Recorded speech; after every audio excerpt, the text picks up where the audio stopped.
And a very pleasant good afternoon, ladies and gentlemen. Welcome into O'Neill's Grill for our weekly Fan and Press Luncheon with JMU women's basketball coach Kenny Brooks.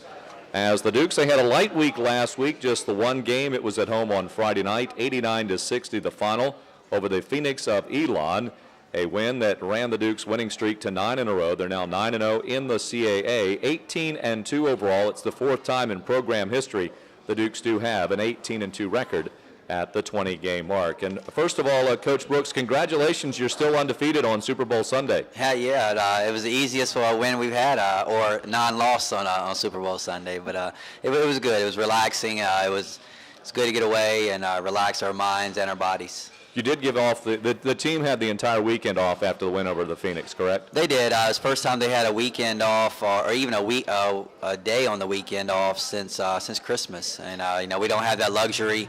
Since we play on Sundays, we have to prepare on Saturday, obviously play on Sunday. So it was really good. It's timely. I can't remember the last time we had one like that, but gave them an opportunity to step away a little bit on consecutive days to rest their bodies, rest their minds, catch up on some academic work.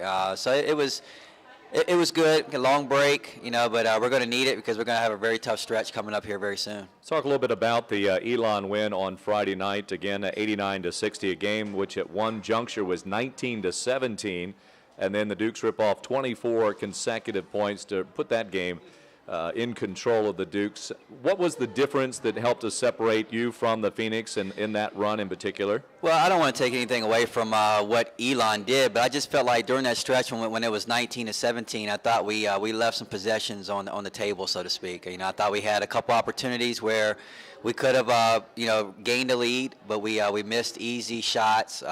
We had careless turnovers.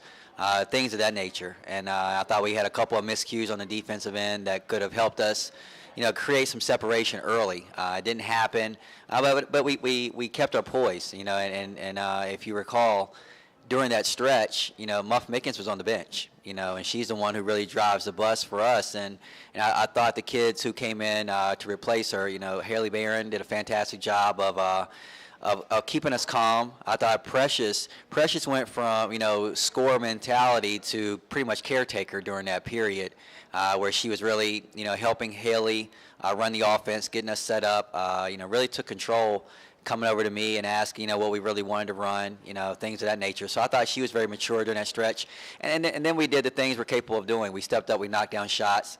I thought Ashley Perez was really big during that stretch, which was a plus because when she got hit, I thought she might have been down for the count, for the whole evening because she took a nasty hit with a blindside screen. And I wasn't sure if she was going to be able to come back, and even if she was able to come back, I didn't know what her effectiveness was going to be. But she came back, and I thought she gave us some really good minutes during that stretch and scoring. So it was a collective effort. I was really proud of the kids that it enabled us to stretch the lead out. And once we got to that point, we still didn't let off the pedal. And we kept playing hard, we kept playing well. So it was a really good game for us, and I was proud of them. You are 9-0, but you haven't faced all the teams in the CA quite yet. But where would you rank Elon in terms of its physicality that it brings to the ballgame? It did seem to be one of the more physical teams that I've seen in a while in the CAA. They're definitely one of the top four, in my opinion. They're talented. They're young. They're young, and they make some young mistakes sometimes, but they have as much talent as anyone in the league. And on some nights they have it going. We were fortunate to really take them out of some of the tough stuff that they wanted to do, and that was our game plan. We went there, and it was a physical game. It was a physical game, and I think we came away with a 17-point win. But I don't know if they really knew who we were, and that was our focus. That was our goal, is to get them to understand, who we were, what we're capable of, and especially at the Convocation Center. And so I thought our kids really had a mindset to really want to go out and do that, and I think we got our point across. We played well, but they're going to be a team to be reckoned with. I think they're in maybe third or fourth place right now, and I think they'll continue to stay that way. It would not surprise me if we see them, in the tournament somewhere. But they're a very good basketball team. And I think they're going to be a good basketball team for years to come. Charlotte Smith does a really good job with them. They went inside a lot. They in the 19 when it was 19-7, they got a lot of ball in the paint. Seemed to do pretty well. What did you do to try to eliminate their effectiveness in the lane? Well, we knew coming in that we were going to have to play what we call early defense, and that's really establishing yourself, getting position inside before they could establish position, because once they do, they're pretty effective. They're young post players. They're some of the hardest working post players that we faced. The other team that comes to mind when I think about post players working that hard is Vanderbilt. And they do a good job of getting the ball inside. Their guards, as talented as they are, they will throw the ball inside. And so we just really focused on that end, making sure we played early defense. We did a really good job. But a lot of it really had to do with, us stretching their defense and getting up and down the floor and getting some shots to fall. But, I thought we were pretty consistent throughout the game defensively. We turned it up during certain stretches, but overall it was a really good defensive effort throughout the game. You did mention Ashley Perez. I think she's becoming a fan favorite. As we just have some casual conversations with JMU fans, her name comes up quite often in conversations. And in that match the other evening, it was like a boxing match because she did take the blow to the jaw. Can you give us a little bit of history on her coming to James Madison? Obviously, she's a transfer from St. John's. How did you learn about her? How long did you know about her? And how did she end up a Duke? I've known her for as long as I've known pretty much anyone on my team, with the exception of Toya and Jasmine Gwathmey. We set out in the recruiting process, and she was right there with Precious and Muff Mickens and those guys who I really wanted to become a Duke.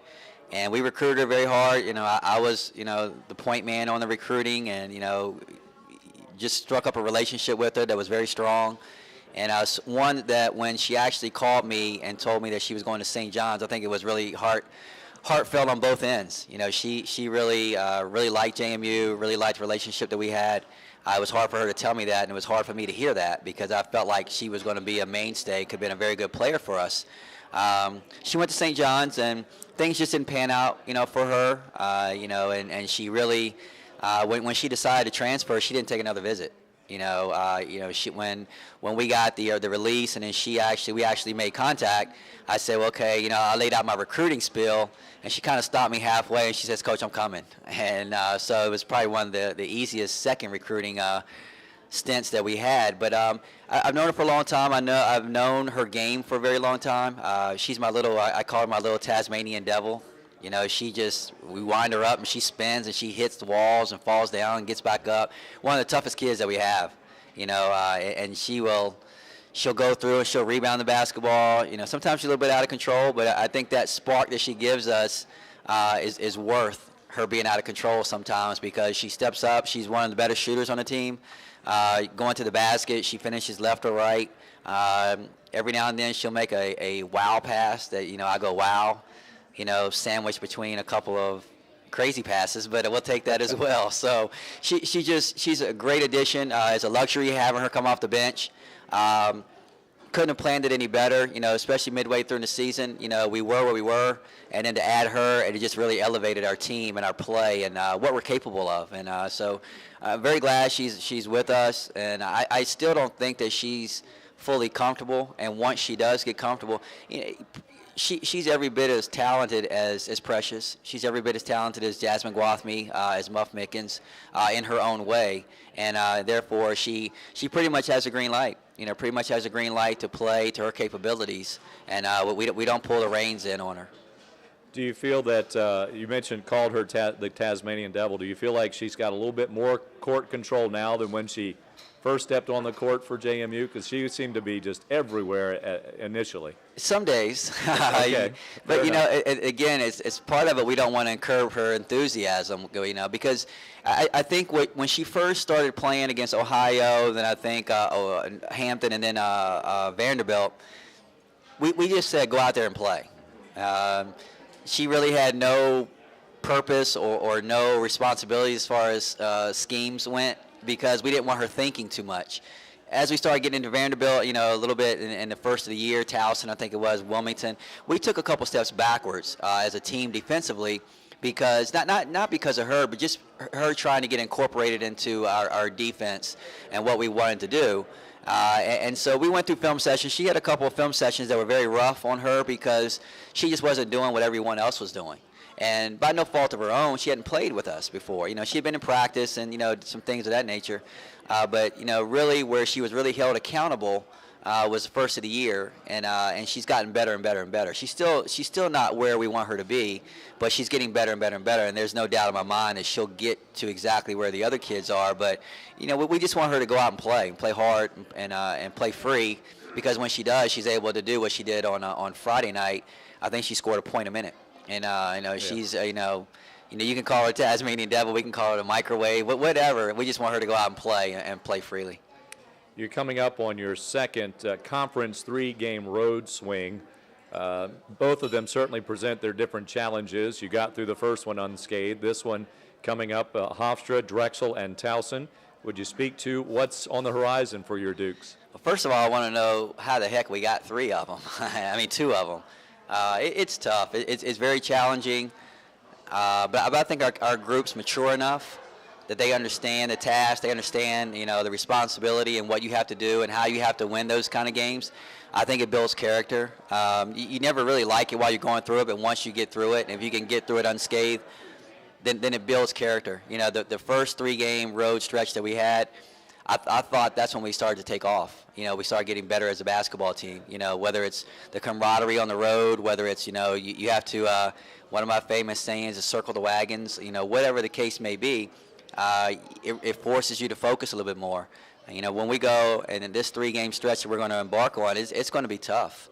We're going to Hofstra, and if you ask me who our rivals are, it'd probably be a toss-up between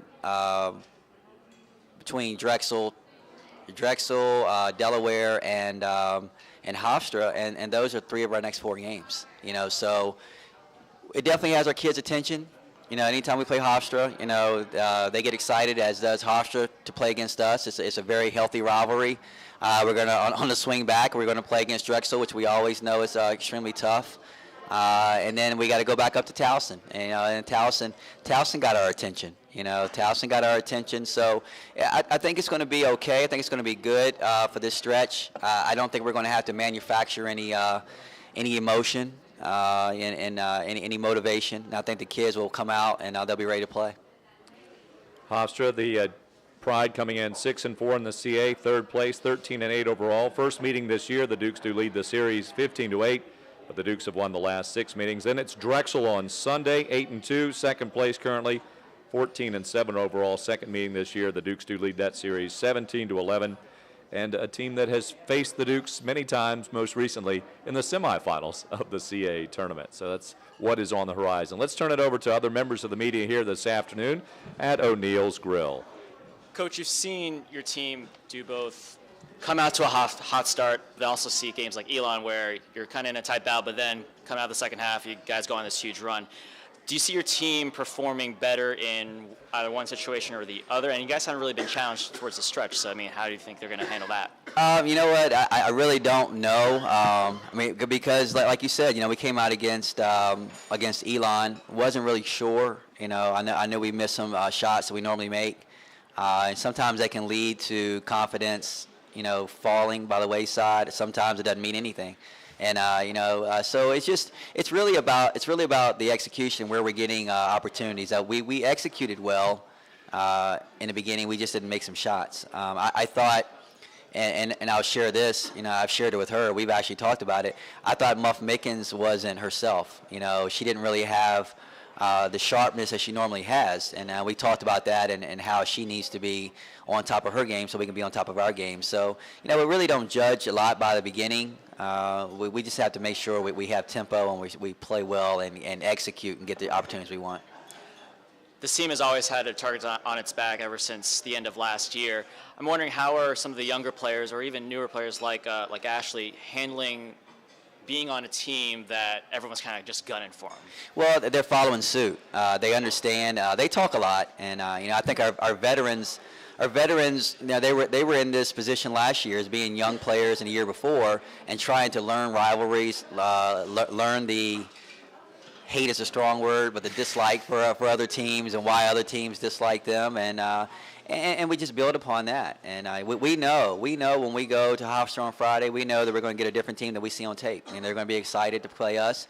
And I think one of the things that our team does a great job of is that we get excited to play other teams as well, for whatever reason. Maybe we've had some success against them in the past. It doesn't matter. It doesn't matter. We know that, okay, if you're going to come out and you're going to get excited to play us, and we're going to get excited to play you as well, because, we love challenges, and these kids come out and they're ready to protect the name, James Madison, who we are. We feel like sometimes we can be someone's biggest game, but we're trying to make them our biggest game for that day.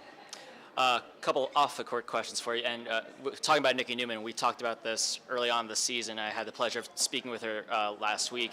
What's it like when she's kind of talking to you, trying to get some tidbits for the broadcast, and you have to remember, like, oh yeah, you're not on my team anymore. I'm still coaching her, because I've been interviewed by some really good people. I've been interviewed by some people who haven't done a really good job, and so sometimes halfway through when she's asking me a question, I'm still coaching her, and I say, well, maybe you should ask me this, or maybe you should ask me that. And she just gets a big smile, but, she takes it all in stride. I'm very proud of her. I haven't really studied and listened to all of her broadcasts, but, just her being comfortable and asking, me questions, whether it's after a game. I think she learned a lot, trying to interview me after a couple losses, and how to handle me as opposed to after wins.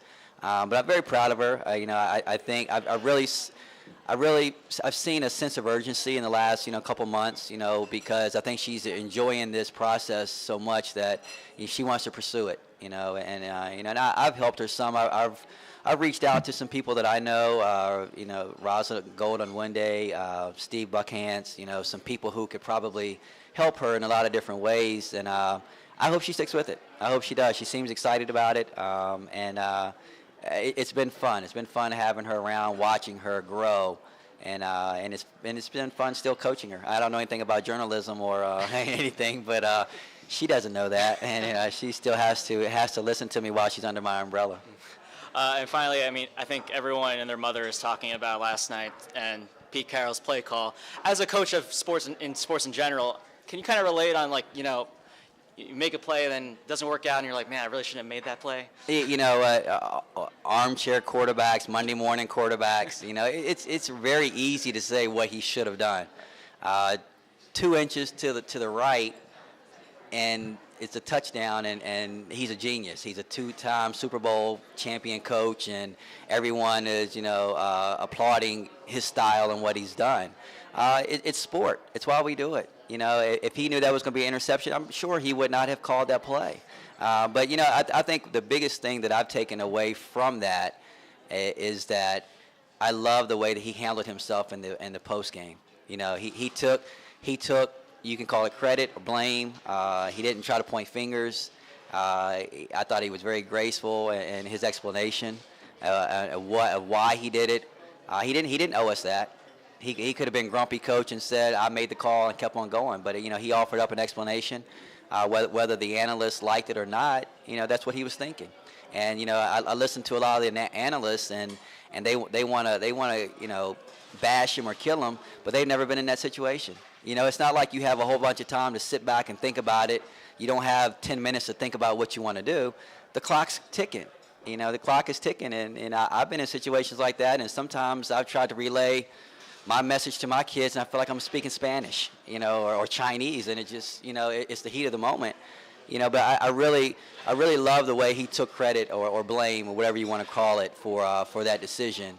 But it was exciting, I wish they would talk about more of the games than just that last play, because there's a lot of things that led up to getting to that point, that was just as important as the actual last play. And I think another thing. They want to talk about how Seattle lost it. Why can't we talk about how the Patriots won it and how great of a defensive play it was as opposed to what a terrible call it was? But it's sport. It's sport. It's why we watch. We're still talking about it, and we'll probably still be talking about it for another week. Coach, if we will talk about your defense, you kind of addressed that throughout the course of the season, but watching them against Elon on Friday, very active with their arms and their hands, where most teams just try to get a body there. They were really using their hands as well as their feet. Address your defensive speech you've given them over the last few weeks, if you will. Well, as I mentioned earlier, we want to get in position. We want to be play early defense. We have a gift of being very long, very active. Kids are starting to understand, where they should be to be able to help. And I've stated this before. Muff Mickens, I've always talked to her about being a nuisance on the defensive end. Be a gnat, so to speak. I said you're not tall, you're not strong, but be a gnat. And she does a great job of that, getting in position, taking charges, stripping the ball from other people.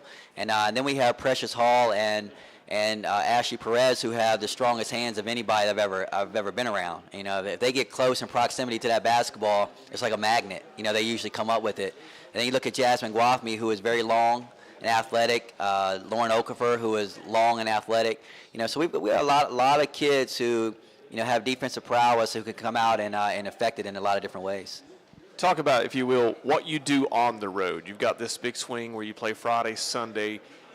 How you keep your kids loose, because if you're just constantly talking basketball, that can be a little too much. How do they find time for studies, and kind of what's your routine on the road, if you can speak of that a little bit? Well, when we go on the road, we one of the things we try to minimize hotel time.